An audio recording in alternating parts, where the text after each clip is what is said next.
The MX200 does replace the MX25, which is the third generation of our one-piece grain flow forge with milled pocket cavity. It's unique in that you have all this forgiveness, but also you have that, that grain flow forge feel. And we do have tour players that use this golf club.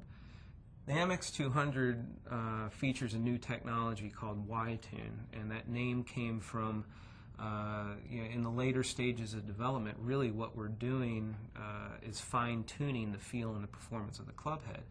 And what we found through our simulations, mass property simulations and frequency simulations, is that this Y-shaped cavity pad is very efficient in terms of saving weight, yet still reinforcing the face, keeping it rigid for a very solid and consistent feel. What we wanted to do with the MX200 was really expand the sweet area out into the toe of the golf club to really help the performance on a toe shot or a toe miss hit. And with Y-Tune technology, what we're able to do by re-engineering the back wall and re-engineering the cavity pad, we can have kind of the same effect on, for the low deep center of gravity, but basically what we've done is we've shifted the sweet spot in the sweet area more central to the face. And so now not only is it very forgiving on the heel shot, we're seeing quite an increase in performance on toe miss hits.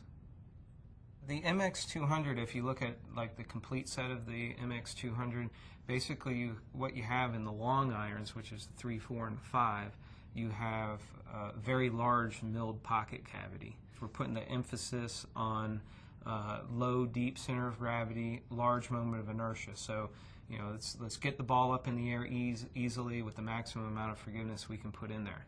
And then on the middle irons, the loft's starting to take over a little bit. So, it's easier to get the ball up in the air and generate a strong trajectory. So, a little bit more emphasis on really the moment of inertia and not so much the low deep center of gravity.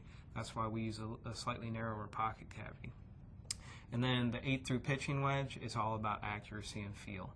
So we're looking for a large moment of inertia. We're looking for a very solid feel of impact. So there is no milled pocket cavity in the 8-through pitching wedge.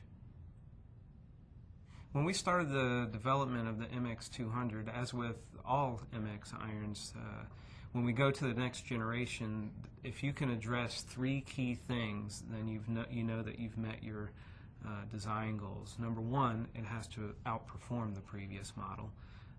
Number 2, it has to feel better than the previous model. And number 3, it has to be cosmetically or aesthetically an upgrade from the previous model. And we've really addressed all 3 of those with the MX200.